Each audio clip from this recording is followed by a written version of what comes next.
5년 전에 옛날에 처음에 7페이지 전화 있을 때 안 하시고? 그분 알아야지. 목사님은 어디? 친구가 시인인가 그러니까 시도가 있는 분. 그동안 안 오셨잖아. 안 오셨지. 그리고 생각은 계속 하고 알바를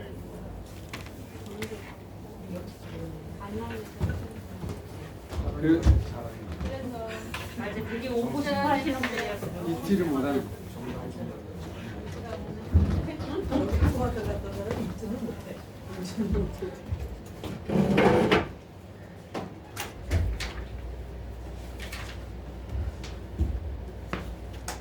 분이 저보다 선배였어요. 경기총 목사님이랑 같이 왔어. 바로 기억나시죠? 네, 그게 늘 이 시간을 못 와서 내가 늘 사모하고 있다고 그런 말. 그래서 웬일로 떡을 해갖고 오늘 와서 개강날인 줄 어떻게 알고 와서 개강떡을 드려. 요 앞에 남자분 임 누구지? 임재천 임재천 목사하고 싸움하고 싸움. 누군지 한 번에서 나가버렸잖아요. 네.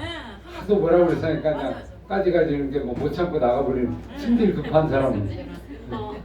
그랬었어요? 여기 별할 사람 네, 11,000원. 많죠. 심질이 급해갖고 나갔다가 적어야 돼. 입금했어요. 네. 참 살다 보니까 별일이 다 있어. 아침에 웬 떡을 해갖고 와서 앞에다 놓고 오늘 개강날인지 어떻게 하냐고. 글쎄 하나님께서 이거 떡을 해다 거기다 바치라고 그래서 이제 하늘에서 산떡만 내리지 말고 육신이 돼서 와야지 떡만 오면 되냐 그랬더니 조만간에 조만간에 오시 모시겠네. 그냥 떡을 던져놓고 이제 사람이 따라오고 맨날. 일하니까 바쁘셔가지고 시간이 없더라고요. 주여. 늘 잊어버리지 않고 있다고 그랬어요. 아이고 사람이 다 간 사람들이 그런 것 같아요. 여기 어디 남아있는 분들이 남은 자들이 있냐고 한번 남은 자들 한번 보러 온다고. 참 270장.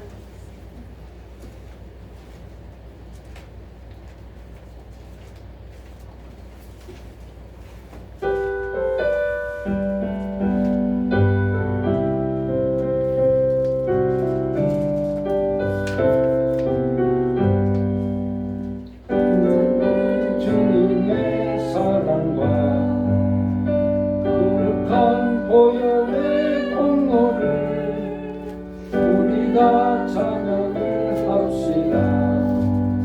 주님을 만나볼 때까지 예수는 우리를 깨끗게 하시는 주시니 그의 피 우리를 눈보다 더 이게 하셨네. 우리를 깨끗게 한 피는 무궁한 생명의 물새 생명의 구원을 전인자 하나님 찬양을 합시다. 예수는 우리를 깨끗게 하시는 주시니 그의 피 우리를 눈보다 더 이게 하셨네. 슬플 하는 노래를 날마다 이기며 나가세 동행이 싸우며 나가세 천국에 들어갈 때까지 예수는 우리를 깨끗게 하시는 주시니 그의 피 우리를 눈보다 더 이게 하셨네. 십자가 등령이 붙잡고 날마다 이기며 나가세 우리의 면류관 쓰고서 주 앞에 찬양할 때까지 예수는 우리를 기쁘게 하시는 주시니 그의 피 우리를 눈보다 더 이게 하셨네. 네. 기도하겠습니다. 아버지 하나님 은혜를 감사합니다. 오늘도 복된 날 주셔서 하나님 말씀 함께 배우고 또 묵상하고 또 우리 마음속에 새기는 시간을 주신 아버지 진실로 주의 말씀 앞에 저희들 늘 서고 언제나 영원하신 말씀 붙잡고 마지막까지 승리할 수 있도록 주께서 도와여 주시고 인도하여 주옵소서. 주님을 따르다 보면 우리가 예기치 않은 일들이 일어납니다. 구원의 역사도 일어나고 또 믿음의 성장도 일어나고 또 하나님께 주신 아름다운 열매를 맺는 그날도 때가 있을 줄 압니다. 특별히 우리 장사훈 집사님 특별히 인도해 주셔서 하나님께서 만져주시고 주께서 터치해 주시고 영적인 은혜를 주에서 주셔서 이제는 보이지 않는 하나님을 조금씩 알아가는 기회를 주신 것을 감사합니다. 하나님 부르셔서 이곳에 와서 문을 고치고 또 이 일에 성소에 손을 대고 하나님의 거룩한 곳에 아버지며 붙잡힌 바 되었습니다. 그가 어디로 가든지 하나님의 손에서 벗어나지 않게 도와주시고 주께서 지배하여 주셔서 하나님의 종으로 하나님의 쓰임받는 하나님의 일꾼으로 하나님께서 만들어 주시고 채워 주셔서 이 자리에서 간증하고 하나님께 찬양하고 영광 돌리는 날이 올 수 있도록 주여 도와주옵소서. 감사하며 예수 이름으로 기도합나이다. 아멘. 우리 문 고치러 왔던 우리 집사님 역사가 일어났다. 뭔 또 역사예요? 하나님 앞에 무릎 꿇고 나오게 돼요. 뭔또 그럼 뭐 3분 간증을 좀 어떻게 했어요? 한마디로 뒤집어진 거예요? 뒤집어졌어요. 하던 일이 안 되고 그러면서 고난과 역경 가운데 하나님 인도하시는 본인이 경험을 한 거죠. 그래서 좀 내 앞자리에 와서 기도를 하게 됐다는 걸 너무 놀라워요. 주님 앞에 엎드렸다는 건 하나님에게 좀 쓰임받는 역사거든요. 근데 제가 문고리 고칠 때부터 알아봤어요. 문고리 고칠 때. 그게 본정신 가지고 되는 그게 그 비온 날에 그 쳐들어와서 그러면 자기도 모르게 이게 뭔지 모르게 뛰어가가지고 그냥 밀려서 끌려서 이걸 하고 갔으니 하나님 손에 성물에 딱 붙잡혀 됐으니 어딜 가겠어요? 그 말씀이라고 성물에 저촉되는 것은 모두가 다 거룩하니라 이런 말씀. 내가 거룩하니 너희가 거룩하니 거룩해진 거지. 있는데 그거에 성물에 하여튼 거기 대는 접촉하는 자는 모두가 다 거룩하니라. 그러니까 이제 이게 일반 집을 하고 인테리어 하고 그거는 뭐 그렇게 되는데 이거는 자기가 하지만 성물했다는 건 자기가 붙잡히가 된 거죠. 그것도 한 번이 아니고 몸꼬리 한 번 하고 2차, 두 2차 번을 했다는 거는 그냥 완전히 잡힌 거야. 아니 목사님 수문사경 문 잡고 그다음에 내부 하고 본인이 이제 의뢰 받고. 이게 이제 하나님 이게 웬일인지 모르지만 하나님께서 인도하셔서 정말 그 만져주시는 그런 시간들을 좀 경험 아주 놀랐습니다. 때가 우리가 생각하는데 조금씩 좀 가까이 보네. 근데 일이 좀 안 돼야 돼. 잘 되면 그게 은혜다. 그게 은혜. 우리끼리 얘기지만 이게 안 되는데 안 돼, 하나님 잘. 진짜 그게 은혜.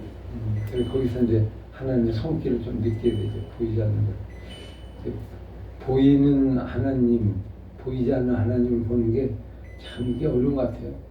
남들은 저렇게 믿는데 왜 믿는지 우리 조전사님이 왜 이렇게 열심히 있는지 그걸 이해를 못하는데 이제 조금씩 이해가 되는데 기도의 힘으로 자기가 지금 섰다는 걸 좀 깨닫게 되고 감사하게 되니까 이제 위상이 올라가는 거죠. 남을 섬기는 자가 뭐라고 했어요? 섬기는 자가 으뜸이 된다고 했잖아요. 장사원 집사님을 열심히 섬기면 장도환 집사님 나중에 되게 말씀 앞에 딱 엎드리게 되고 본인의 그냥 투손 들게 되고 참 간증이네 간증 그런 간증. 근데 나중에는 나는 또 뒤에 누가 따라오나 했더니 아직은 안 따라왔구나. 나중에 이제 따라서 졸졸 앉아서 이제 말씀 들으러 오는 그런 날이 오면 아주 놀라운 시간이라고. 자, 오늘은 신명기 16장 18절 지난번에 뒷부분 안 했습니다. 18절, 22절 그리고 신명기 16장 18절, 22절 뒤에 보겠어요. 같이 읽겠어요. 같이 18절 시작. 내 하나님 여호와께서 내게 주시는 각 성에서 내 재판장들과 지도자들을 보시오. 그들은 공의로 백성을 재판할 것이며 너는 재판을 굳게 하지 말라. 사람을 외모로 보지 말며 또 뇌물을 받지 말라. 뇌물은 너는 마땅히 공의를 따라 그리하면 내가 살겠다. 내 하나님 여호와께 주시는 땅을 차지하자. 내 하나님 여호와를 위하여 쌓은 세상 곁에 어떤 나무든지 아세라 상을 세우지 말며 자기를 위하여 주상을 세우지 말라. 내 하나님 여호와께서 미워하시느니라. 자, 이 뒤에 16절이 뭡니까? 6월절, 초막절, 77절 절기를 통해서 절기를 주신 거는 뭐죠? 이게 지금 몇 계명에 나오는 거 얘기하고 있어요? 4계명 안식일을 기억하여 지키라. 이 계명을 확장해서 발전시키는 거죠. 그러니까 안식일이 발전되면 이제 안식년, 77년, 뭐 절기, 규례, 이 규례는 나누는 날이죠. 함께 돌아가면서 먹고 이웃과 나누고 하나님 은혜를 나누는 그런 축제의 날 이런 걸 볼 수 있죠. 안식일의 어떤 재미. 그러면서 그 뒤에 이제 내 하나님 여호와께서 여기 8절이에요. 8절이 아니고 10절 지도자들에게 중요한 임무. 18절 각 성들은 무엇을 위합니까? 그들이 하는 일은 무엇입니까? 18절 내 하나님 여호와께서 내게 주신 각 성에서 내 지파를 따라 누구를 두라? 재판관장들과 지도자를 두라. 재판관과 지도자들. 그들은 뭐 하는 일이 뭡니까? 공의로 백성을 재판할 것이라. 공의로. 재판을 할 때 어떻게 하라고 했죠? 구체적으로 재판을 굳게 하지 말고 사람을 또 뭘 받지 말라? 뇌물 받으면 어떻게 됩니까?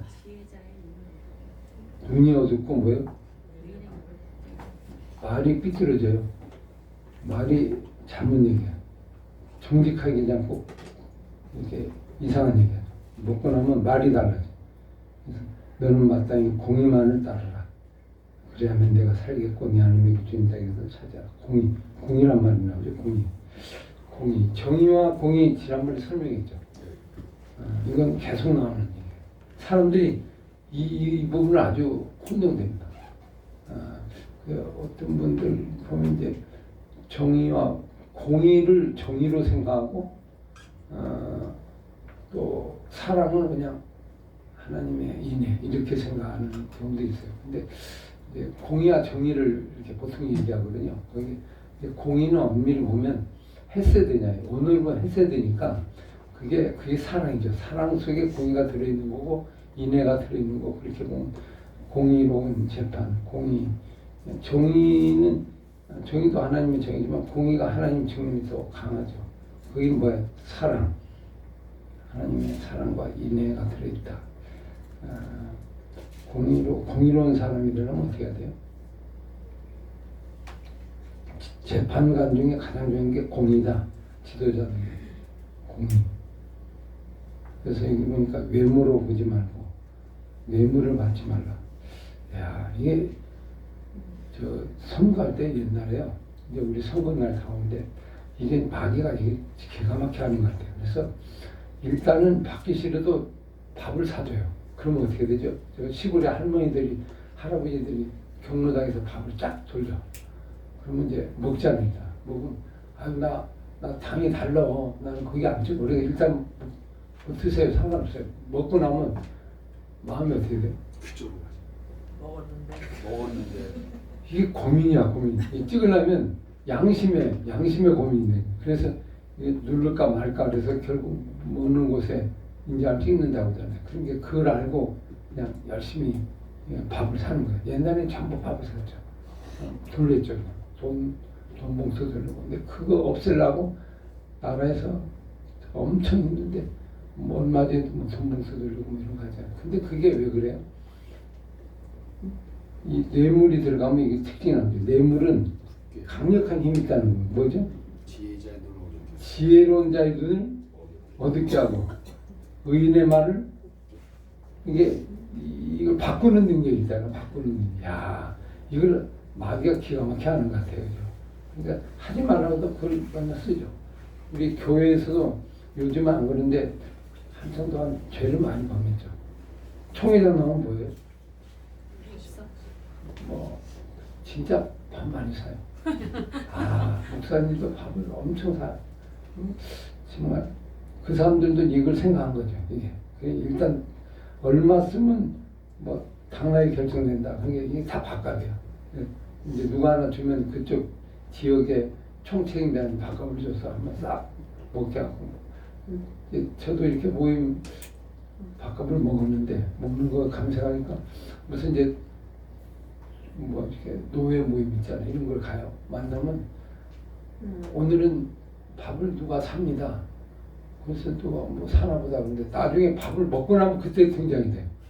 그래서 뭐 누가 샀다고 얘기해요. 야 이거 잘못 먹었는데 먹으면 안 되는데 먹고 나서 꼭 얘기해.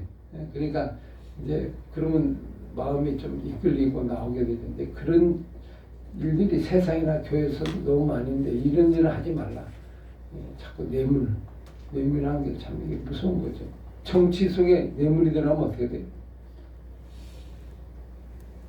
근데 정치에 뇌물이 안 들어가면 될까요? 이걸 흔히 보는 거 기름친다고 해요. 그죠? 위에서 돌아와요. 기름이 채야 돌아간다. 그래서 기름치라고 하는데 뇌물 안 하면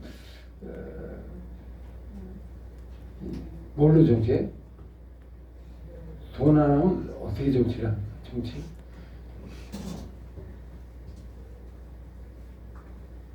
방법이 참 어렵죠.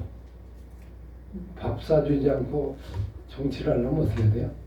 모르는 사람을 그 사람을 내 사람 만드는 방법. 이게 방법이 없는 것 같아요. 방법. 옛날부터 이게 아주 오래된 어떤 말씀인데요. 지도자는 맞죠. 재판을 굳게 하지 마. 특히 또 사람을 외모로 보지 말라. 이게 단지 물질적인 거죠. 마땅히 공의만다. 그럼 공의하고 이거하고 어떤 차이점이 있어요? 공의만을 따르라 그랬잖아요. 그럼 공의가 뭘까? 여기서 공의.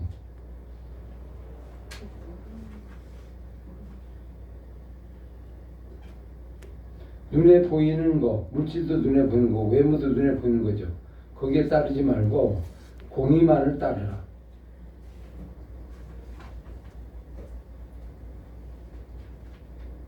하나님의 뜻, 하나님의 여러분 재판관이 왜 필요해요? 법이 있는데 재판관이 왜 필요해요? 법대로 하면 되는 거 아니에요? 법을 바르게 판결을 아니 법 나온 대로 그냥 하면 되죠. 근데 뭐 재판관이 필요해요? 우리가 언제 생각해보죠? 법 자세하게 만들면 법대로 하면 되잖아요. 집행만. 근데 왜 재판관이 필요할까요? 판사는 있어도 그걸 운영하는 사람이 법. 그래도 이제 해보면 우리가 이제 토라네, 토라법 똑같잖아. 하나님 주신 법이 있어. 그럼 이것만 있으면 되잖아. 근데 이게 왜 지도자가 필요하냐고. 지도자. 이게 이제 이거는 판사잖아, 판사. 이게 지도자가 필요해. 말씀이 있어. 근데 왜 목회자가 필요해? 목회자가 필요해?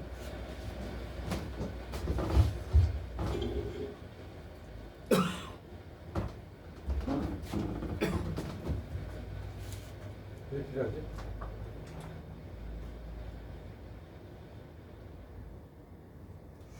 법에 따라서 뭐 각각 자기가 실천하면 되잖아요. 말씀 보고 실천하면 되잖아요. 이 말씀이 이게 진짜 법이니까. 근데 지도자가 왜 필요해? 인정할 수 있게. 응? 서로에게 분별할 수 이거 잘 보면 분별이 안 돼. 하러 간데 법을 잘 만들어놨으니까 독대로 하면 되잖아. 그 안에 있는 법의 정신 이런 것들 잘 그걸 문자는 아무래도 좀 그게 이 법은 눈에 보이는 거죠. 예. 보이는 거. 글자니까, 문자니까. 근데 이 문자 속에 보이지 않는 정신이 들어있죠. 정신이. 원리를 보면 되는데 보통 사람 잘 안 보여요. 이게 이걸 이제 지도자를 통해서 이걸 봐서 이걸 들춰내서 여기에 따라서 판결을 하는 거죠. 그러니까 법이 없으면 안 되지만 법이 정신, 법을 해석하는 능력을 가진 이 사람이 판사죠. 지도자. 이제 예를 들면 법 갖고 안 되는 경우가 많죠. 법을 정했어. 근데 법이 적용이 안 돼. 그런 경우가 얼마나 많이 있죠. 예를 들면 이게 도로 교통이 있어. 이렇게 차가 가요. 신호등이 있으면 빨간 신호등은 가면 안 돼. 그죠? 우리 법을 정했잖아. 근데 예를 들면 여기에 이렇게 타고 가는데 상대방에서 오는 차가 이쪽으로 와. 이렇게 맞은편에서 오면 내가 가던 차가 이 차를 피해서 이대로 가면 부딪히죠. 그러니까 이걸 여기 있는 게 사람이 없어. 그러면 이쪽에서 휘쳐나가. 법을 어기는 거죠. 그럼 이 사람 예를 들면 부딪히지 않게 일로 갔다. 그럼 이 사람이 어떻게 됩니까? 주황성 위반이지만 그렇지만 저기서 오기 때문에 그걸 피했다는 것도 정상 참작이고. 이건 재해석을 해야죠. 그렇지. 만약에 이걸 갔기 때문에 이 사람이 위반이다 이렇게 부르면 그건 이거는 위반인데 정확한 법의 정신이 아니죠. 이런 경우는 어떻게 해야 돼요? 이 법을 만든 원리를 이해하죠. 왜 이 라인 중앙선을 만들었죠? 중앙선을 넘어갔는데 중앙선을 만든 이유가 뭐예요?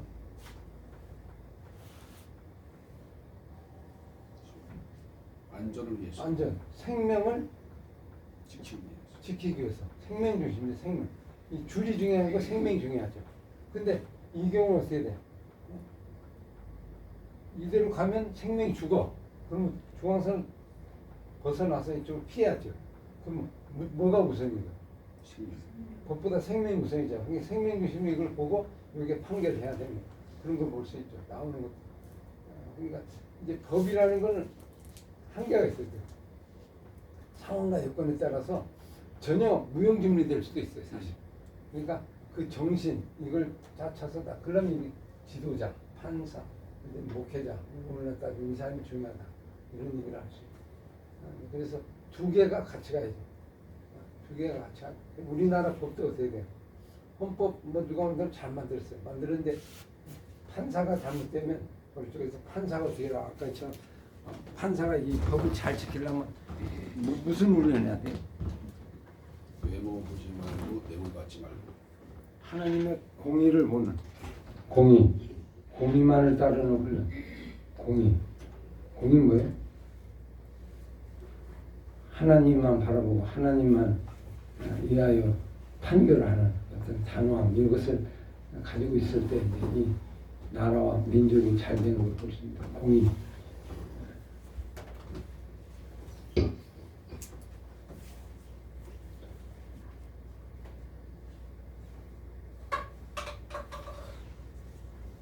이스라엘 백성이 왜 망했죠?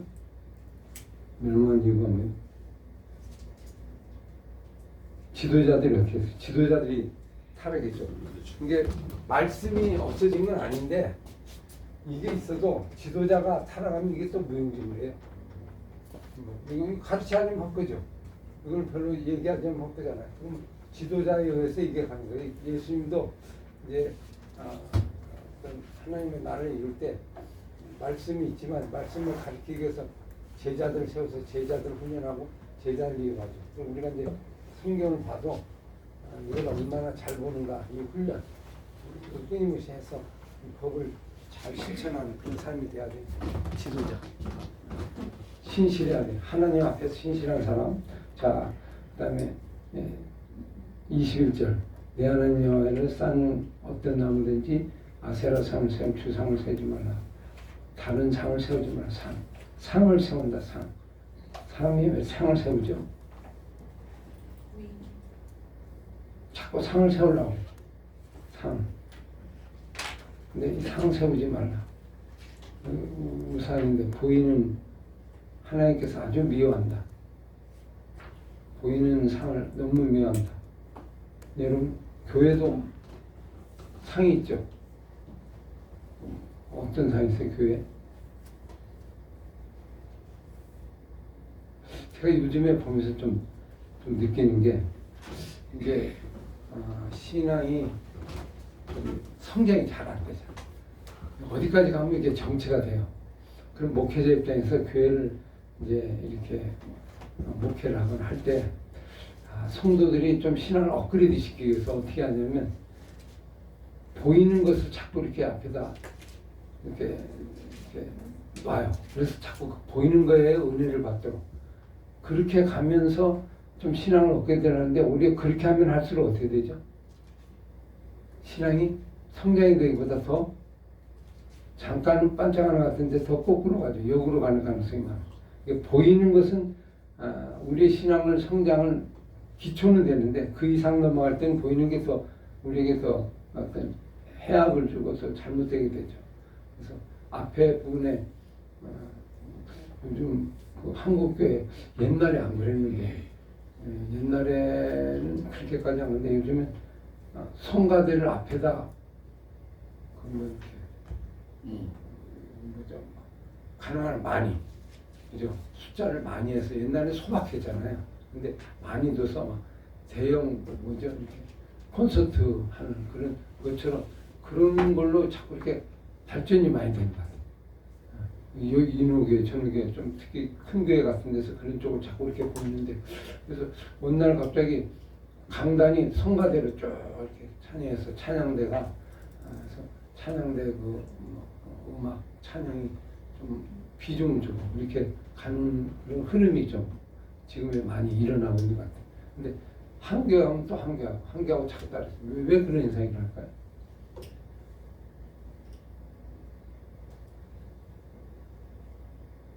찬양을 세팅화돼서 앞에 부분에 이벤트처럼 이렇게 공연하듯이 이렇게 쭉 한단 말이에요. 이렇게 쭉 앞에 보고 볼 때는 뭔가 어떻게 돼요? 느낌이 있죠. 보고 웅장하고 막 100명이 하는 것보다 1000명이 하는 거, 1000명보다 10,000명이 하는 게 낫고 그래서 뭐 10,000명의 성가대가 상암 경기장에서 물려 퍼질 때 얼마나 놀라운가 이런 부분으로 자꾸 하죠. 근데 그게 보이는 형태 중심이거든요. 엄밀히 보면 그것도 이제 보이는 상이잖아요. 사람으로의 상을 보이는 거. 그래서 하나님을 바라보는데 그게 얼마나 도움이 될까? 잠깐 되는데 그게 실질적으로 우리에게 도움이 좀 덜 되죠. 왜냐하면 하나님은 이거 보니까 상을 좋아해요, 싫어요? 아주 미워하는 거예요. 상 자체를 아주 심지어 누구를 상으로 세우지 말라. 자기도 그죠? 하나님도 상 어떤 형태로 세우는 것 그것도 아주 철저히 싫어하는 거. 근데 사람들이 상을 가지고 자꾸 이렇게 하려고 하는 건 위험하죠. 중세가 왜 망했어요? 상 때문에 망했죠. 상 때문에 거기는 맨날 상 세웠잖아요. 뭐 마리아상, 예수상 뭐 이런 거 다 세워서 언뜻 보면 그것도 신앙 같은데 결국 중세는 다 그렇게 무너졌어요. 나오는 성가대도 찬양대도 가톨릭이 만든 거예요. 가톨릭이 먼저예요. 완전. 이게 가만히 보면 왜 그걸 하느냐? 뭐가 안 되면 이걸로 이벤트를 자꾸 하는 거야. 이게 흔히 누가 얘기해요? 약간 자기 뭐 옛날에 그 습성이 돋는다고 그죠? 뭐 자꾸 나온다는데 좀 안 되겠다. 그러면 막 이렇게 바람들에서 뭔가 예배를 어떻게 막 이렇게 감정적으로 막 이렇게 일깨우려고 그렇게 얘기하죠. 그래서 옛날에 가톨릭에서는 어떻게 했냐면 성도들을 막 잡아 끌고 해서 성전에 오면 성전만 봐도 막 감동이 와야 되잖아. 그러니까 성전을 어떻게 하면 이제 가능한 크게 그리고 어떻게 돼? 하늘 향해 좋게 그리고 그 안에 뭐 찬양대 약간 그레고리안 차트 뭐 이렇게 하고 앞에 분에 막 연주하는 사람들 그런 사람들이 없고 아주 유명한 음악가들 다 불러다가 그래서 옛날에 고전의 음악들이 전부 어떻게 돼? 다 찬양하고 찬송이잖아요. 그걸 불러서 그걸 가지고 사람들을 끌고 와고 그렇게 했던 걸 볼 수 있죠. 그런 이제 어떤 흐름이 그대로 이어져 가지고 지금 우리 예배당 속에도 이제 들어와 있다. 근데 초대교회는 그러지 않았다. 초대교회는 어떻게 했어요? 특별한 사람이 하면 어떻게 되죠? 누가 다 보니까 나는 안 해도 돼. 그러니까 그래서 자꾸 교회를 뭐 하러 간다고? 예배를 보러 간다고 자꾸 하는 거예요. 뭘 보러 가요? 그런 걸 보는 거죠. 그런 거. 실제 볼 게 아무것도 없는데 옛날에는 볼 게 많죠. 그냥. 그런 부분이 다시 좀 일깨우는 것이 우리 영적으로 좀 약화된 거 아닌가. 방법을 순수한 말씀으로 가야 되는데 그게 어렵죠. 보이지 않는 걸 가는 게 이게 어려운 거예요. 보이는 상태로 가는 거 싫어요. 세팅하면 되니까. 근데 보이지 않는 걸 느끼는 거. 요즘은 조용하게 말씀을 통하여 움직여서 말씀 자체가 막 붕이 일어나는 그런 역사를 일으키는 거. 이건 보통 힘든 게 아니에요. 트릭과 기술이 필요한 게 아니고 진짜 영적 감동이 필요한데 그래서 그런 부분으로 좀 가야 하는데 그게 좀 걸리지 않나. 그래서 어느 정도 되면 못하니까 막 이벤트 뭐 어느 교회도 그러더라고. 이거 안 되니까 우리 성도들을 갖고도 찬양이 좀 약한 것 같아. 그래서 어떻게 유명한 팀들 찬양 팀들을 그냥 통째로 사가지고 여기에 그냥 전담 메뉴로 해서 글로 해서 전부 계약처럼 해갖고 왜 있잖아요. 옛날에 뭐 예수전도단 뭐 이런 거 있잖아요. 그 팀들 그래서 마커스 뭐 이런 사람들 그런 거 이제 불러서 이 교회에서 정식적으로 그 앞에서 해요. 그러면 막 어떻게 돼요? 예배가 좀 올라오고 막 이렇게 되죠. 프로페셔널하니까. 그런 것들이 과연 이제 하나님이 좋아하는 부분인가, 영적으로 가까이 가는가, 우리 성도들이 함께 더불어서 그냥 있는 곳에 찬양하고 나오는 거 그런 거죠. 가장 좋은 거는 앞에 공연되기보다 이렇게 상을 두고 보기보다 상이 없이 그냥 우리가 함께 더불어서 같이 찬송하고 함께한 그런 것이 초대교회 모습이죠. 초대교회. 그래서 초대교회 그 모습 볼래 한번? 초대교회 모습 보면 서신서에 나오죠. 찬양대라는 건 없어요. 안 나오는데 서신서에 찬양이라는 건 나오죠. 찬양. 보시면 보세요. 골로새서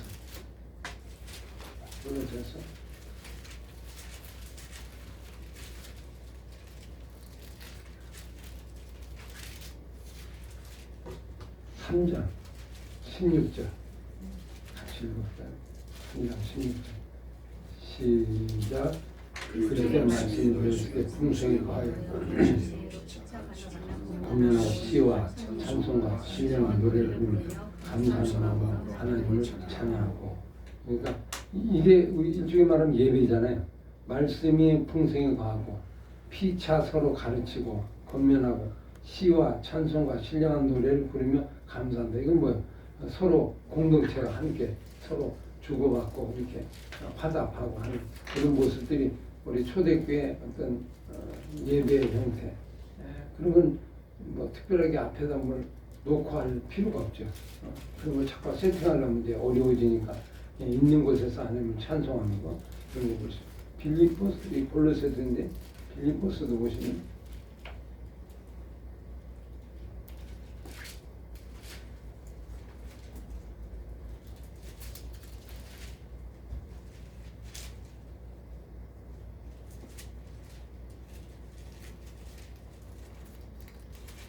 빌립보서 원래 2장이요. 2장에 그 찬송시가 나오거든요. 어딘지 아세요? 초대교회가 늘 보면서 찬송으로 불렀던 찬송시가 있어요. 그게 이 안에 들어가 있어요. 우리가 많이 인용하는 건데 2장에 너희 안에 이만 이만품이라 그죠? 그게 그 시거든요. 그래서 늘 이 구절을 찬송으로 시를 읊었고 같이 나눴다고 이렇게 볼 수 있는데 이런 찬송이고 사람이 교회니까 사람을 중심으로 나오는 그런 것들을 우리가 안식일에 안식일법에 해당되는 거라고 볼 수 있습니다. 지도자. 그래서 지도자가 법을 잘 감당을 해야 되는데 재판관의 역할을 해야 되는데 공의로운 재판관을 하려면 지도자가 뭐 해야 돼요? 말씀을 잘 가르치고 말씀을 잘 훈련하고 하는 지도자의 역할, 교회 이게 중요한데 그 31페이지 5번에 보시면 재판관들에게 필요한 건 공의입니다. 공의로운 재판일도 다 하지 못하면 어떤 결과입니까? 실제 일을 하지 못하면 어떤 일이 생기는가? 일반 관료는 재판이지만 교회로 따지면 뭐예요? 하나님 말씀을 잘 전하고 가르치는 그런 걸 볼 수 있죠. 그래서 지금 한국계 위기 중에 하나가 목사님들이 하나님 말씀을 전하는 가르치는 일들보다 다른 일을 좀 많이 하는 쪽으로 이제 가고 있어요. 이게 일이 투잡, 쓰리잡 이렇게 되다 보니까 그러니까 뭐 원래도 뭐 카페라도 목사님 할 수 있고 뭐도 할 수 있고 복지도 할 수 있고 뭐 할 수 있고 요양도 할 수 있잖아요. 그러다 보니까 그런 쪽으로 많이 가지 뭘 진짜 하면은 말씀을 가르치고 전하는 목회자들이 적어지고 있어요. 이게 거기는 안 해요. 그럼 어렵잖아요. 이렇게 딱 보면 이건 훨씬 쉽잖아요. 그냥. 근데 이건 한도 끝도 없잖아요. 하면. 그러니까 큰 효과도 없어요. 이쪽으로 오는 사람이 적고 목회자가 많은데 그냥 일들 있죠. 여러 가지 일과 관계된 봉사하고 섬기는 그런 쪽으로 거의 이렇게 목회자 수가 많아서 진짜로 가르치고 전하는 목회자가 교회에 아주 적은 거예요. 그러니까 말씀을 재판하듯이 잘 적용하고 하는 이 지도자가 적어지니까 결국 말씀 자체도 어떻게 돼? 교회에서 멀어지게 되고 약하게 되고 이게 목사의 원래 임무가 뭐죠? 원래 목사는 그런데 우리가 편의에 만들고 진짜 목사는 뭐예요? 목사는 하는 일이 뭐죠? 목사? 설교하고 가르치고 전하고 권면하고 이 일이에요. 사실 이게 가장 중요한 일인데 이 일을 이제 별로 안 하면 그 다음부터 목회자의 어떤 부분이 정체성이 흔들어지잖아요. 이런 사람이 작아지면 이제 교회는 약화되고 힘들어진다 이런 게 볼 수 있죠. 그래서 옛날에 보면 나는 가수다 그래갖고 내가 누구냐 가수다 노래 부르잖아요. 나는 목사다 그러면 말씀을 가르치는데 정통을 해야 되는데 그 일에 있는 목사가 찾기가 아주 적어지니까 그래서 요즘 담임 목사들이 부교육자를 찾는데 어려운 점이 뭔지 아세요? 성경을 가르칠 수 있는 그 교회학교 그 지도자들이 없는 거예요. 적은 거예요. 다른 일을 하고. 그러니까 막상 이 일에 대해서는 별로 크게 관심 없고. 그러니까 교회가 말씀으로 세워나가는 게 점점 어려워지는 그 시대 속에 있죠. 신학교가 이제 그러다 보니까 어쩔 수 없는데 신학교도 제가 지난번에 얘기했잖아요. 우리 장신대가 가장 좀 이제 앞서간 그런 학교인데도 불구하고 학생들이 제일 재미없는 과목이 성경 과목이다. 그래서 인기 없는 과목이 돼서 사람들이 관심이 전혀 없는. 그러니까 신학교를 가도 그냥 자기의 있는 어떤 일과 목회 여러 가지 일들을 발견하는 그런 점이 아쉽죠. 그런 거 보면 점차 위기가 많이 오게 되는 걸 볼 수 있어요. 자, 그 다음에 17장. 17장 뭐에 대한 거냐면 5계명이 뭐죠? 5계명.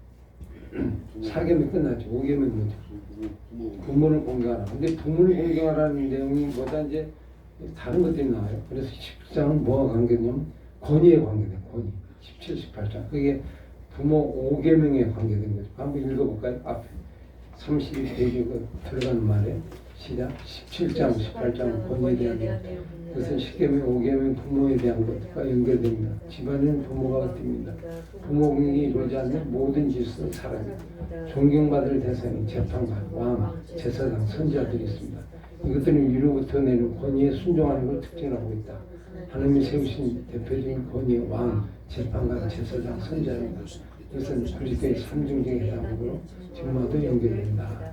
그래서 이 부모 권위잖아요. 부모의 말 순종하는. 근데 그런 면에서 17장은 어떻게 돼? 재판관 또 예를 들면 지도자 뭐 그런 부분에 대해서 언급을 하고 있습니다. 같이 한번 볼게요. 자, 17장 1절 1번 거기 교재에 보시면 하나님의 쌓은 재단 곁에서 금해할 게 뭔가 아까 21절 22절 했고 하나님께 드리는 제물의 특징이 뭔가 17장 1절 흠이 없는.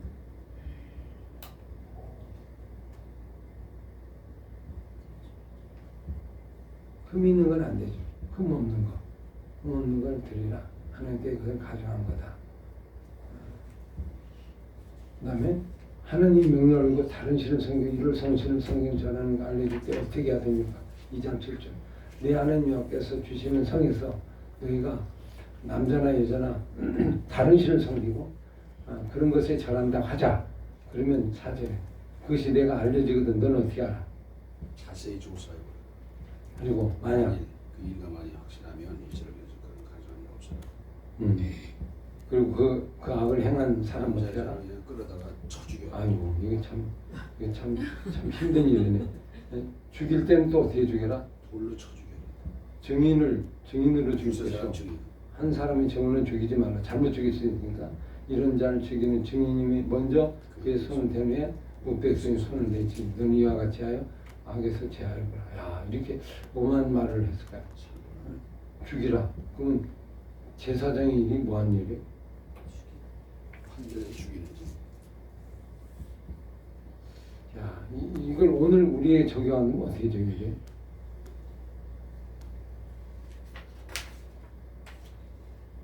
지도자가 이 일을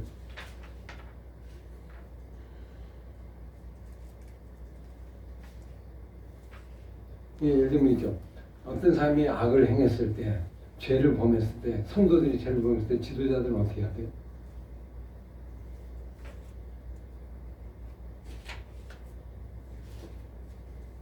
이런다고 하자. 자꾸 예를 들면 자꾸 미아리 처녀 보살한테 자꾸 가고 또 어디 가서 사주 보는데 가고 자꾸 이렇게 간다고 하자. 그러면 이 권사님이 그러고 있다. 그러면 간다고 하자. 그럼 어떻게 알아? 찾아가서 머리끄댕이 잡고 끄집어내가지고 여기 말씀대로 하면 조사해서 청문회에서 교인들이 치리하고 하라 이거잖아요. 야. 근데 오늘날 이렇게 하는 교회가 있을까요? 이건 현실적으로 어렵죠. 그렇죠. 근데 조금 목회적으로 적용이 가능하지. 뭐 이렇게 주의까지는 안 해도 문제를 권면하고 경계하고 할 수는 있죠. 그 일을. 그러니까 사실 여기까지 가는데 여기까지 가기가 쉬워요. 어려워요. 옛날에는 권징이라는 게 있는데 지금 권징이 거의 사라졌어요. 지금은 신방을 거의 좀 싫어하죠. 옛날에 신방을 갔기 때문에 신방에서 이런 게 이러는데 신방하는 걸 좀 어려워하니까 개인 생활 잘 몰라요. 그죠? 이제 말하지 않으면 몰라. tum쳐나면 몰라. 그러니까 전혀 거기에 터치가 안 되죠. 그래서 목회자가 어떻게 돼요? 이런 일, 개개인에 가르치고 경계하는 일은 이건 하기 어려운 상황이 돼요. 설교만 하고 그냥 끝나는. 그렇게 되니까 실제적으로 삶을 이렇게 간섭해서 하는 게 어렵고 힘든 그런 구조 속으로 돼 있죠. 근데 여러분 보세요. 신앙생활은 뭐 하는 거예요? 원래 예배드리고 이제 한다는 건 목적인데 왜 교회를 와요? 왜 예배를 드려요? 예배를 드리는 이유가 뭘까요? 주일에 매주일에 와 예배를 드려. 그래서 예배를 드리면서 교회 오잖아요. 그럼 왜 와요? 성도들이? 거기 이제 지도자, 목회자가 있고 목회자가 예배 준비하고 뭐 해서 해. 그럼 와. 왜 교회 오는 거예요? 왜 예배 드리는 거예요? 일단 신을 얻기 위해서. 그렇죠. 힘을 얻어. 근데 힘을 어떻게 얻어? 이건 영적 힘이죠, 그죠? 영적 힘은 어떻게 얻죠? 말씀. 영적 힘을 얻어. 근데 힘을 어떻게 돼? 힘을 얻는 게 두 가지 방법이 있죠. 사람들에게 마음에 드는 말을 해. 인정받으면서 그 힘을 말. 얻고. 그러면 이것도 약간 힘이 되는 거죠. 두 번째는 어떻게 돼? 내가 힘이 빠지는 거는 왜 빠지는 거예요? 성도들이 영적 힘이 빠지는 거. 내가 할 수. 봐요? 영적으로 보면 순종할 때 힘을 얻죠. 그죠? 내가 살아 있으면 힘이 빠지고 내가 죽으면 예. 힘이 솟죠. 예. 하나님 의존하니까. 그러면 결국 성도들이 교회 와서 뭐 하는 거? 힘을 얻는다는 건 영적으로 말하는 건 뭐하는 내가 거야? 죽어야 돼. 내가 죽어지는 거지. 죽어지는 거죠. 죽는 거. 이게 쉽게 보면 이 목회자와 지도자들은 성도들 뭐 하는 역할을 하는 거예요? 말씀으로 죽여. 죽이는 거. 죽이는 거예요. 돌로 쳐서 죽이듯이 우리의 영적 자아를 죽이는 거예요. 그죠? 그게 핵심이 있는 거야. 그렇게 되면 하나님께 죽이면 거기서 사는 거죠. 살아나는 거죠. 생명을 얻게 되는. 그래서 너희 몸은 거룩한 산 제사로 드리라. 이것이 영적 예배니라 그랬죠. 죽는 거. 예배를 통해서 죽어야 돼. 예배라는 게 제사네요. 제사. 제사니까 우리가 죽으면서 여기서 하나님의 은혜를 받고 하나님의 응답을 받고 오는 그 과정이라고 볼 수 있죠. 죽이는 일. 그러면 예배를 통해서 잘 죽게 하는 방법이 뭐가 있을까요? 우리가 교회 와서 내가 살아나는 경우도 생길 수 있단 말이에요. 잘 죽으려면 어떻게 우리가 이걸 진행을 해야 돼? 말씀을 전하는데 말씀을 어떻게 해야 돼?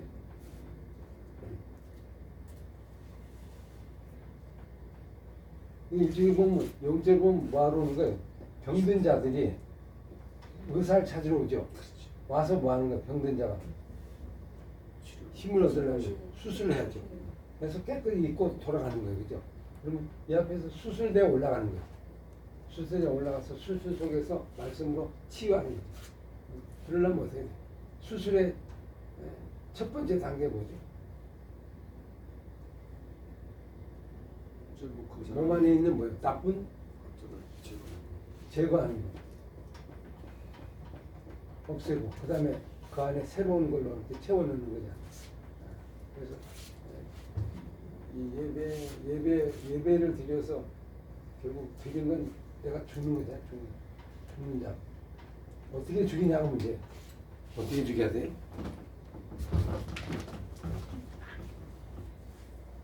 교육자 입장에서 생각하시면 어떻게 죽여야 돼?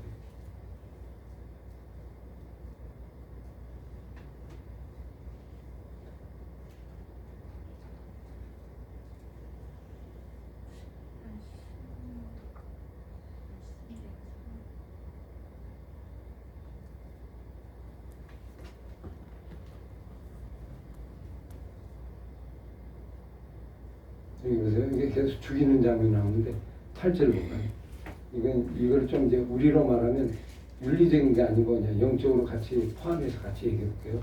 내 성중에서 서로 피를 흘렸거나 다투거나 구사했거나 서로 안에 고소가해서 내가 판결하기 어려운 일이 생기거든. 너는 어떻게 하라? 여호와께 택하시고 가서 들어가서 누구에게? 내 사람 베트남과 재판장에 나가서 누구다 그러면 어떻게 판결할지를 내게 가르친다. 여호와께 택하신 것을 그들이 내게 보이는 판결의 뜻대로 내가 행하되 그들이 내게 가르친 대로 삼가 행하라. 그들이 내게 가르친 율법의 뜻대로 그들이 내게 말한 판결대로 행할 것이고 그들에게 보이는 판결을 어겨 좌로나 우로나 치우치지 말 것이라. 만약 무법하게 행하고 내 하나님 앞에 섬기는 제사장의 재판이 듣지 아니하거든 그 사람은 어떻게 하라? 죽여라. 그래야면 온 백성이 뭐한다? 다시는 그게 이제 초대교도 이런 일이 한 번 있었죠. 네. 아나니아 삽비라고 어떻게 했어요? 와서 순종하지 않으니까 그냥 나중에 죽게 되죠.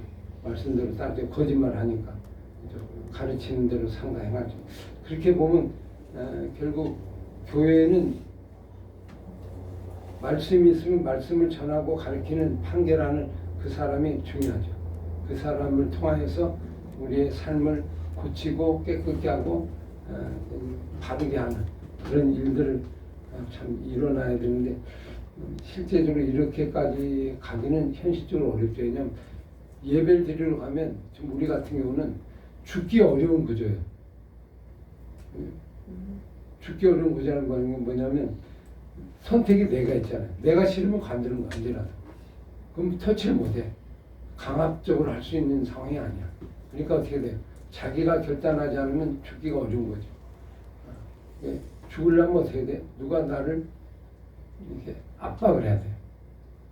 구속을 받아요. 봐요. 지금 이게 이제 부모 공경과 관계인데 자녀들이 가장 잘 죽을 수 있는 방법이 뭐죠? 고아는요, 자기가 고집이 있어요. 자기 죽기 어려워. 왜 고아가 어렵죠? 부모 없이 혼자 돌아다니니까 버릇이 없어. 그냥 자기 마음대로 그냥 하죠. 망아지처럼. 근데 부모가 있는 자녀는 그거는 잘못되면 용표현 말대로 죽이죠. 그렇죠. 부모하고 자녀는 어떤 사이? 자녀는 부모에게 공경하라고 있죠. 공경하는 건 뭐죠? 순종하는. 그러면서 내가 어떻게 하는 거야? 죽어지는 거예요. 그게 부모가 자기를 죽이는 가장 강력한 한 도구가 되는 거야. 그죠?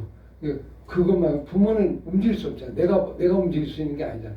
부모는 뭐 내가 이길 수가 없잖아. 부모 권위는 이미 정해진 거니까 거기에 그냥 순종할 수밖에 없어. 그래서 이제 자녀들에게 네 부모에게 순종하라는 뜻은 무슨 뜻이에요?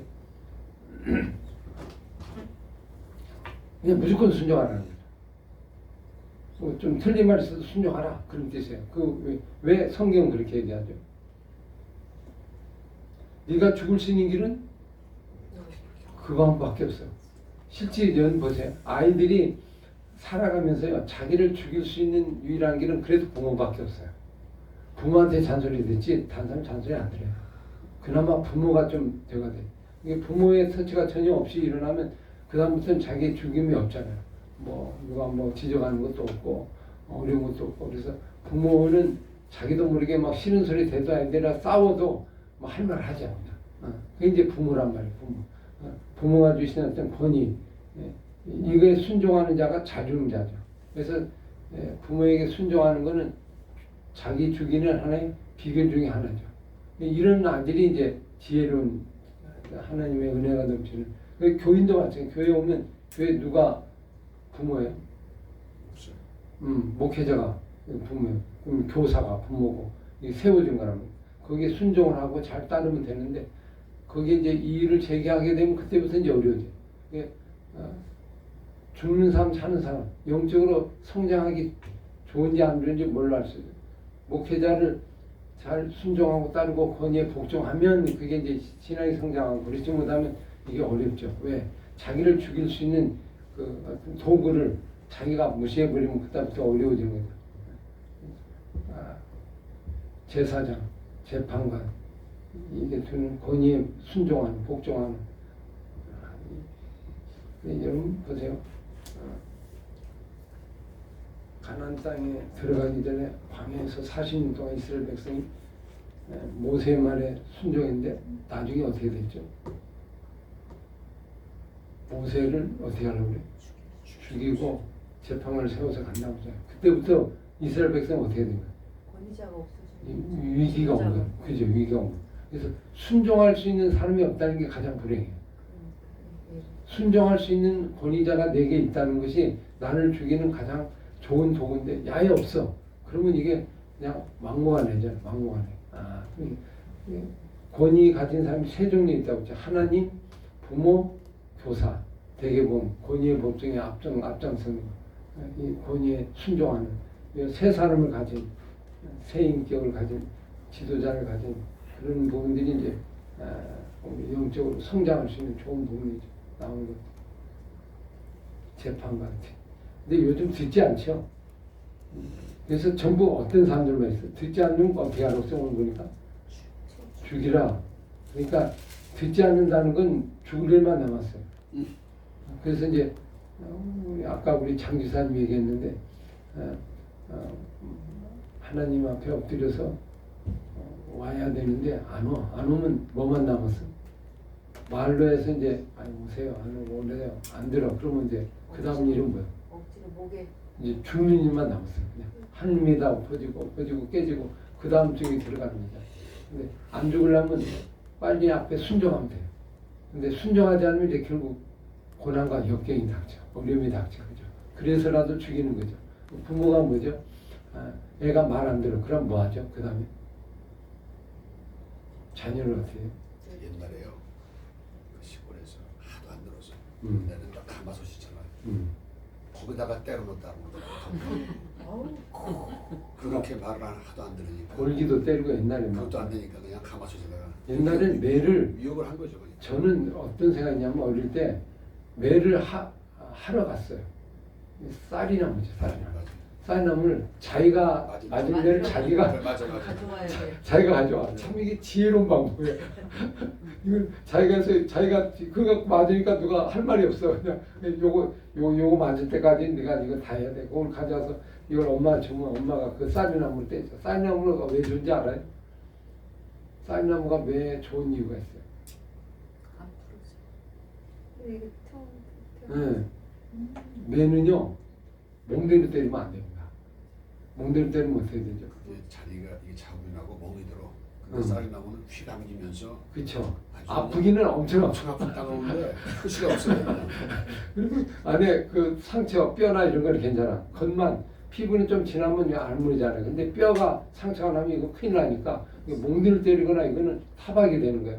그래서 이렇게 탁 때리면 철렁 이렇게 철렁해서 간다고 그러잖아요. 감기지. 탁 때리면 그냥 아주 따끔하기는 엄청 따끔하잖아요. 그냥 보면 그래 옛날에 그 나무가 있었다는 게 요즘 보지도 못하는데 옛날에는 참 맞는지 아세요? 맞기도 학교 가서도 엄청 맞은 것 같아요. 선생한테 저도 맞은 적이 너무 많은 것 같아요. 근데 그때는 맞는 게 당연한 줄 알았어요. 그렇죠. 당연한 대로. 그래도 이제 그런데 요즘은 이제 듣지 않잖아요. 무섭잖아요. 다 지켜요 다. 옛날에 진짜 많이 때리더라고.